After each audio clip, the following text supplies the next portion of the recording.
It's certainly an emotional day, and I think it's important on two levels that we do this. One, to recognize those who are willing to sacrifice all for their fellow man. The second is a little bit of pride that we have people from our area that are willing to sacrifice. Certainly we hope that no one ever needs to make that ultimate sacrifice, but the fact that we have men and women from this area and frankly throughout the country that are willing to put the uniform on and be willing to make that sacrifice if that's what is called of them in doing their duty, God bless them. It really made me feel proud in that regard. But certainly it's a bittersweet moment. We don't ever want to have to recognize somebody for making the ultimate sacrifice.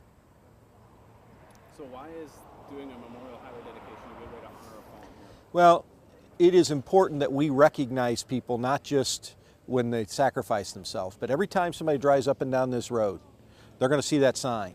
And what I usually tell young people is when I'm talking to them, whenever you see one of those signs, do two things. One, go to your heart and make a little prayer, thanking them for their service and asking the Lord to be with them and their family. But two, think about what that means. Think about the fact that somebody's willing to sacrifice all to keep you safe. That should make you proud. Next time you see a man or a woman in uniform, thank them for their service.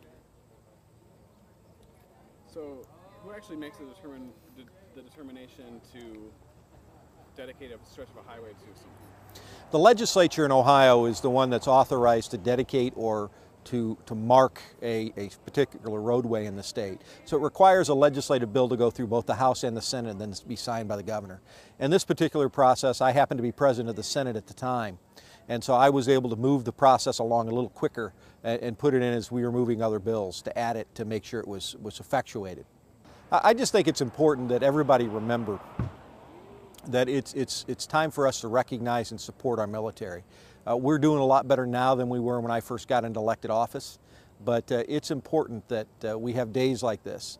And I also want to give a shout out to the Air Force. It's a great branch of service. And the way you showed and honored one of your fallen comrades today is something you guys should all be proud of. I was very touched by the fact we had an F-16 flyover, and I was touched by the fact that they did the honorary push-ups at the end. Everything in between, first class. Well done, Air Force.